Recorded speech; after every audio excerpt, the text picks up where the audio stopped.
Hello friends, कैसे हैं आप सब। आशा करते हैं सब बहुत अच्छे होंगे। तो फ्रेंड्स, स्वागत है आपका एग्जाम वॉरियर चैनल में। दोस्तों, हम इस क्लास में हिंदी पढ़ते हैं और हमारा अभी टॉपिक चल रहा है विकारी अविकारी शब्द। विकारी अविकारी शब्द में हमने सबसे पहले पढ़ी थी संज्ञा और अभी हम चर्चा कर रहे हैं सर्वनाम के ऊपर। सर्वनाम के हमने लास्ट वीडियो में दो प्रकार पढ़ लिए हैं। दो प्रकार के बारे में हमने विचार विमर्श किया। उसमें पहला था पुरुषवाचक और दूसरा था हमारा निश्चयवाचक। अब हमारा तीसरा आता है अनिश्चयवाचक। अनिश्चयवाचक के बारे में हम बात करेंगे। तीसरा है हमारा अनिश्चयवाचक। अनिश्चयवाचक यानी कि निश्चयवाचक में क्या होता है, उसमें हमें पता होता है, निश्चित होती है कोई भी चीज है। हमने कहा कि ये पेन मेरा है, तो यानी कि ये पेन मेरा है, मुझे पता है और ये निश्चित है कि ये पेन मेरा है। ठीक है। और अनिश्चयवाचक में क्या होगा, जैसे कि आपके घर के सामने की डोरबेल बजी, माँ ने आपसे कहा या फिर किसी ने आपसे कहा कोई है, कोई आया है, तो आपको पता है कौन है? नहीं पता है ना। ये अनिश्चित है, हम नहीं जानते उस व्यक्ति को कौन आया है। अगर हम वहां पे जाके देखें, दरवाजा खोले, हमने कहा राम आया है, ये हमें पता चल गया कि कौन आया है, राम आया है, तो ये संज्ञा हो गई। और अगर हम कोई बोले तो ये हो जाएगा अनिश्चयवाचक सर्वनाम। इसकी परिभाषा क्या होती है? इसकी परिभाषा क्या होती है? इस सर्वनाम के माध्यम से अनिश्चितता का बोध होता है।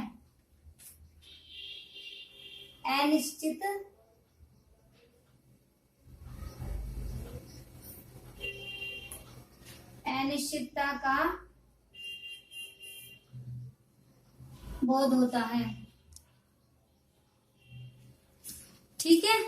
इससे हमें कंफर्म नहीं होता कि कौन है कौन नहीं है, अनिश्चित होती हैं चीजें। ठीक है। जैसे कि हम लिखें, इसमें दो वर्ड आएंगे, कोई कुछ, कोई और कुछ। हम एग्जाम्पल देख लेते हैं, उदाहरण के तौर पे समझेंगे, तब आपको चीजें ज्यादा अच्छे से समझ में आएंगी। जैसे हम लिखें,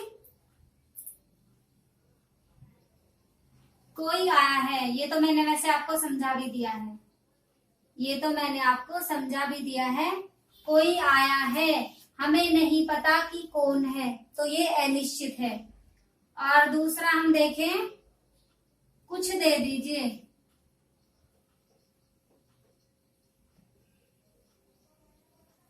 कुछ दे दीजिए। आपने किसी से कहा कि कुछ दे दीजिए, तो उन्हें पता होगा कि आपने क्या मांगा है। कोई पाठन सामग्री है, कोई पढ़ने की किताब है, लिखने की नोटबुक है, पेन है, क्या चीज है, नहीं पता ना, क्योंकि ये अनिश्चित है। कुछ ना कुछ तो मांगा ही होगा। सभी चीज के नाम है, मतलब कि दुनिया में सभी चीज के अपने अपने नाम होते हैं, तो कोई चीज तो आपने उससे मांगी होगी, तो आपको उन्हें नहीं पता, तो ये अनिश्चित हो गया। एक दो उदाहरण और देख लेते हैं हम। जैसे कि है, दरवाजे पर कोई खड़ा है, नहीं पता है कि कौन है, नहीं पता है कि कौन है, तो ये अनिश्चित होगा। एक दो अगर हम और देखें, कुछ चमक रहा है, कुछ चमक रहा है। आप कहीं जाएंगे बाइक से या कार से, जब आप रास्ते में देखेंगे, कभी कभी ऐसा होता है कि हमें दूर से चीज दिखाई देती है लेकिन हमें पता नहीं होता कि वो क्या है, तो हम यही तो बोलेंगे कि देखो धीरे चलाओ जरा, वहां पे कुछ है। यही तो बोला हमने कि वहां पर कुछ है, हमें नहीं पता कौन है क्या है। जब हम देखेंगे, उसका नाम हमें पता चल जाएगा, तो वो क्या होगी, वो हो जाएगी संज्ञा। अभी हमें नहीं पता है, अनिश्चयवाचक। और एक और एग्जाम्पल देखते हैं हम बोले, चाय में कुछ गिरा है, चाय में कुछ गिरा है। आशा करते हैं ये वाला प्रकार भी आपको समझ में आ गया होगा। बाकी दोनों की तरह देखिए, राइटिंग भी मत जाइएगा, राइटिंग थोड़ी ऐसी है, समझने की कोशिश कीजिए। ठीक है। वैसे इतनी भी बुरी नहीं है, समझ में आ जाएगा। नेक्स्ट प्रकार है हमारा संबंध सर्वनाम, संबंधवाचक सर्वनाम।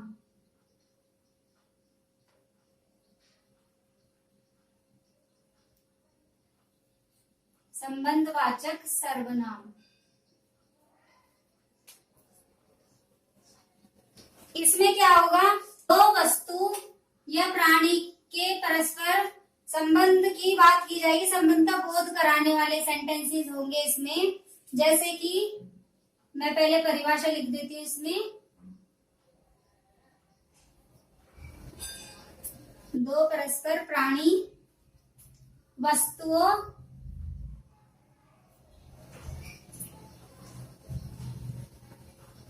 के मध्य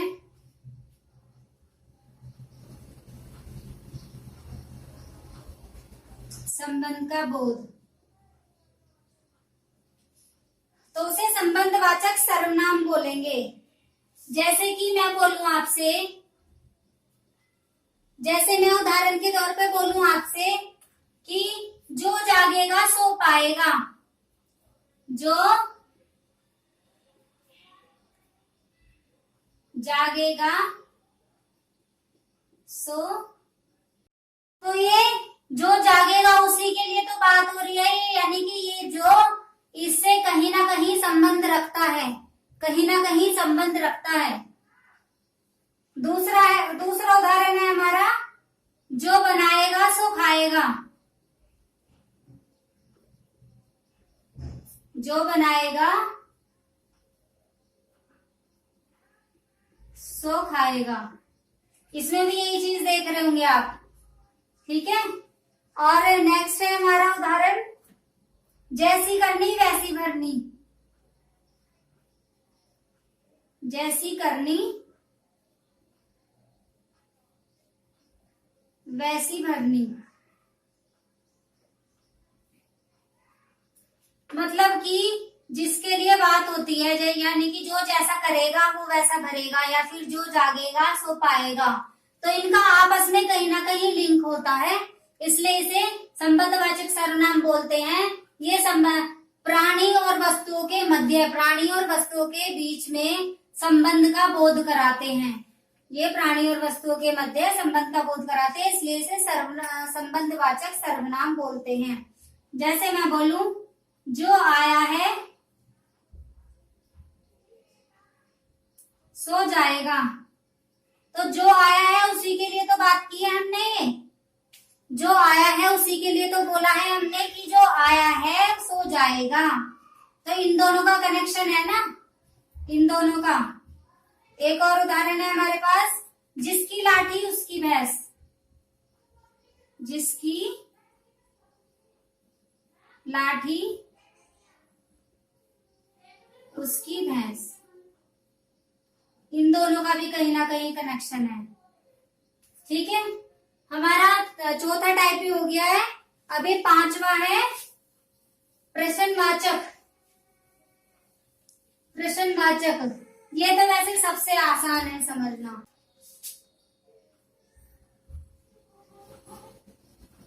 प्रश्नवाचक सर्वनाम, इसमें क्वेश्चन किए जाते हैं, क्वेश्चन पुटअप होते हैं, इसमें सवाल किए जाते हैं जिनका आंसर देना होता है। और इसमें एक पहचान सी भी होती है कि क्वेश्चन मार्क लगा हुआ होगा। क्वेश्चन मार्क लगा हुआ होगा तो इसे तो आप बहुत जल्दी से पहचान लोगे। मैं फिर भी समझा देती हूँ आपको एक बार। इसमें सर्वनाम का वह रूप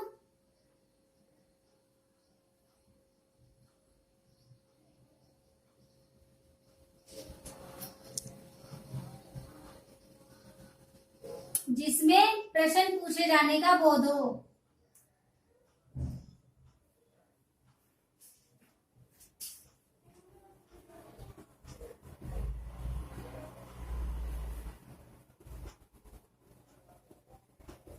प्रश्नवाचक सर्वनाम कहलाता है। इसमें कुछ शब्द है, कुछ क्वेश्चन वर्ड्स हैं जो इसमें आते हैं। जैसे कि हम लिखे क्या,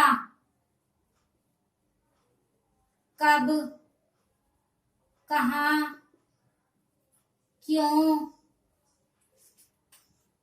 कैसे, कौन, इस टाइप के छोटे छोटे शब्द हैं ये। जैसे मैं बोलूं आप कहाँ जा रहे हो, क्यों जा रहे हो, कैसे जा रहे हो, यानी कि किस चीज से जा रहे हो।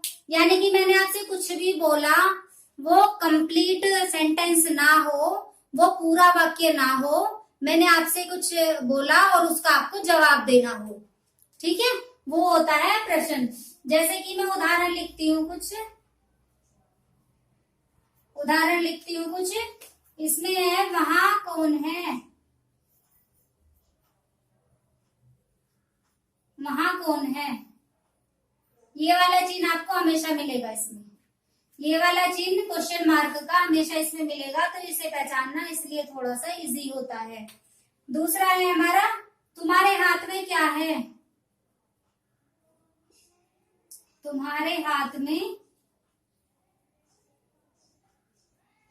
क्या है। अब आपको ये देख के पता चल रहा होगा कि ये पूरा वाक्य नहीं है, ये कंप्लीट सेंटेंस नहीं है, हमने कुछ लिखा है, यानी कि इसके बाद भी कुछ आएगा, इसके बाद भी कुछ आएगा, वो तब पूरा सेंटेंस होगा, तब वो पूरा वाक्य होगा, इसलिए इसे प्रश्नवाचक में रखा गया है। और एक दो और देख लेते हैं इसमें, आप क्या कर रहे हैं, आप क्या कर रहे हैं। और नेक्स्ट है हमारा यहाँ कौन आया था, बताओ कब और कहाँ मिले। यानी कि ये तो हो गया हमारा ये क्वेश्चन वर्ड, ये प्रश्नवाचक हो गया जो मैंने अभी आपको लिखवाया कहाँ, ठीक है। और ये यहाँ पर स्थानवाचक भी है, ठीक है, स्थानवाचक भी है, कब यानी कि टाइम। वैसे तो इसमें दो क्वेश्चंस हैं, लेकिन इनकी अलग अलग अपनी जगह है, अलग अलग अपना स्थान है। कहाँ यानी कि किस जगह, कब यानी कि स्थिति, स्थितिवाचक, ठीक है। 5 प्रकार ये कंप्लीट हो गए हैं, समझ में तो आ ही रहे होंगे आपको। वैसे कोई भी अगर प्रॉब्लम होती है तो आप कमेंट बॉक्स में हमें बता सकते हैं, ठीक है। लास्ट है निजवाचक सर्वनाम। इस वाले प्रकार में आपको बहुत ज्यादा प्रॉब्लम होती है इसमें, क्योंकि 2-3 चीजें यूज होती हैं और वो हमें कंफ्यूज करती हैं। वो चीजें पुरुषवाचक में भी आती हैं, इसमें भी आती हैं, लेकिन वे चेंज होता है। इसे हम जब इसके बारे में पढ़ेंगे अभी तो हमें तब पता चल जाएगा। इसे हम बोले जैसे कि निजवाचक, निज मतलब कि आप, और वाचक मतलब कि वाचन करने वाला, वाचन करने वाला। ये आप वो वाला नहीं है जो हम सेकंड पर्सन में यूज करते हैं, सेकंड पर्सन में यूज करते हैं ना तो उनके लिए, यानी कि मैंने बोला आपको आप, तो ये वो वाला नहीं है, खुद के लिए यूज किया गया है, स्वयं के लिए। ये वाला आप स्वयं के लिए यूज किया गया है, यही वर्ड इसमें आता है और यही कंफ्यूज करता है हमें, यही कंफ्यूज करता है। इसमें इन सर्वनामों में निजता का बोध होता है, यानी कि अपने आप के बारे में बात की जाती है, अपने आप के बारे में।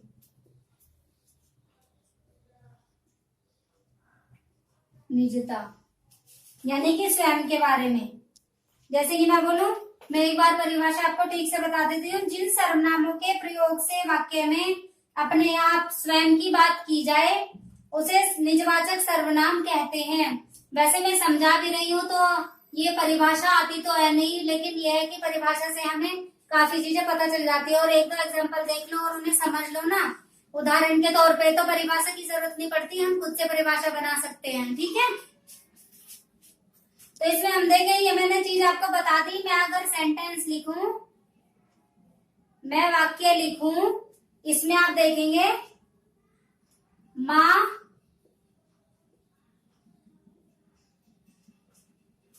आप जाओ, मैं अपने आप खा लूंगा। माँ आप जाओ, मैं अपने आप खा लूंगा। यानी कि इसमें आप वर्ड 2 बार आया है ना, और मैंने ये कहा कि इसमें आप मतलब कि अपने बारे में, निजता के बारे में बात होगी। तो इसमें अगर ये सेंटेंस ये वाक्य यही होता कि माँ आप जाओ, तो ये अधूरा तो है ही, और इसमें 2 बार यूज हुआ, तो आप ये बोलोगे इसमें ये आ सकता है कि भाई निजवाचक सर्वनाम किसमें है, मतलब कौन से पार्ट में है।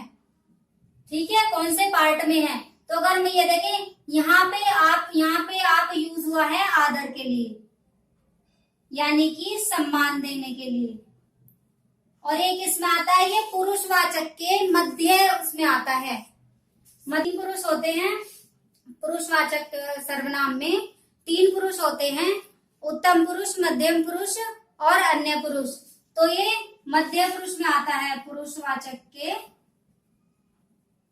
सर्वनाम के मध्यम पुरुष में। ठीक है, ये आदर सम्मान के लिए यूज हुआ है, और ये अपने लिए यूज हुआ है, स्वयं के लिए। ये चीज समझ में आ गई होगी। इसमें यही कंफ्यूजन है बस, जहां पे सेंस लग गई, सेंस लगाने की बात है, ठीक से देखोगे, ठीक से वाक्य को पढ़ोगे, उसका अर्थ समझोगे, तो आपको समझ में आ जाएगी कि ये इसके बारे में, पुरुषवाचक वाले के बारे में बात कर रहे हैं या फिर निजवाचक के बारे में बात कर रहे हैं। इसमें 2-4 सेंटेंस और लिख लेती हूँ। अपना काम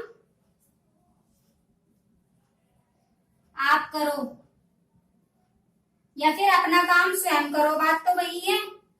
1-2 अगर हम और देखें, आप भला तो जग भला, आप भला तो जग भला, ये भी तो अपने बारे में बात की गई है कि अगर हम सही हैं तो सामने वाला भी हमें सही दिखेगा, या फिर हम भले हैं तो सामने वाला भी भला है। नेक्स्ट है हमारा, अपने काम से काम रखो।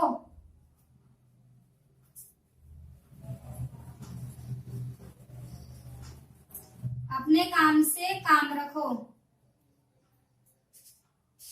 ये भी तो स्वयं के लिए बोला है कि जिसे हम बोल रहे हैं हम उसी से बोल रहे हैं कि आप अपने काम से काम रखें। ठीक है ना, तो ये उनके स्वयं के लिए हो गया। वैसे सेंटेंस अभी भी ट्रेंडिंग में चल रहा है ज्यादा, क्योंकि किसी को भी अगर कुछ बोले, चाहे कोई छोटे बोले या फिर सेम एज वाले बोलते हैं तो बात अलग है, लेकिन अगर बड़े भी बोलते हैं तो सब यही कहते हैं, आप अपने काम से काम रखें, हम अपना काम खुद कर लेंगे, या फिर हम अपना काम खुद जानते हैं। तो ये वाले सर्वनाम, ये चीज तो आप खुद भी यूज करते हो, मतलब कि रेगुलरिटी में है ये चीजें। ठीक है, और इसमें एक नोट पॉइंट और लिख लीजिए आप। ये टाइप वैसे समाप्त हो गया है, सर्वनाम का टॉपिक ही हमारा समाप्त हो गया है। इसमें नोट पॉइंट है, इनके बारे में तो बात ही होगी। और ये नोट पॉइंट है कि ये आप शब्द जो होगा वो 99% केसेस में आता ही है। 99% केसेस में ये वर्ड सेंटेंस में आपको मिलेगा। सेंस आपको लगानी है कि ये किस रूप में यूज हुआ है, किस रूप में इसका प्रयोग है, सेंटेंस को, वाक्य को ठीक से पढ़ के। ठीक है, अगर ये निजवाचक में यूज हुआ है तो अपने आप आपको पता चल जाएगी, जैसे मैंने अभी बोला, अपने आप आपको पता चल जाएगी। यानी कि आदर वाला, इसमें दोनों चीजें यूज हो गई, जैसे मैंने फर्स्ट सेंटेंस आपको बताया था, आपको अपने आप पता चल जाएगी। यानी कि पुरुषवाचक का, मध्यम पुरुष का भी बोला मैंने, आदरवाचक मतलब कि आदर के रूप में, और निजवाचक का भी प्रयोग किया मैंने। ठीक है, तो ये चीजें हम अपने मतलब जीवन में भी इन सब चीजों का यूज करते हैं, प्रयोग करते हैं। सिर्फ चीजों को समझने की जरूरत होती है थोड़ी सी। सर्वनाम टॉपिक हमारा खत्म हो गया है, समाप्त हो गया है। नेक्स्ट हम पढ़ेंगे विशेषण, जो विकारी शब्द में है। विकारी है, विकारी शब्द में पहले विकारी शब्द कंप्लीट करेंगे 1 by 1, और उसके बाद हम अविकारी शब्द के बारे में बात करेंगे, अविकारी शब्द के बारे में चर्चा करेंगे। ठीक है, आशा करते हैं कि क्लास पसंद आई होगी। कोई प्रॉब्लम हो तो आप बता सकते हैं, और कोई फ्रेंड न्यू जुड़े हैं हमारे चैनल से तो वो पिछली वीडियो देख सकते हैं। वर्णमाला वगैरह की स्टार्टिंग से टॉपिक बाय टॉपिक हम कवर कर रहे हैं, और हमारे चैनल पे एक क्लास और चल रही है रीजनिंग की। रीजनिंग ऑल ओवर एग्जाम्स में आती है, कोई एग्जाम ऐसा तो है नहीं कि यहाँ स्टेट का है या फिर कुछ भी है, तो आप उसे क्लास को देखें, उसमें मतलब बहुत अच्छे से सारी चीजें कवर की गई हैं। बाकी आप ठीक से मन लगा के पढ़िए, बस हम यही आशा करते हैं। और पसंद आया हो तो लाइक करें, शेयर करें और चैनल को सब्सक्राइब करें। मिलते हैं अपनी नेक्स्ट क्लास में। Thank you.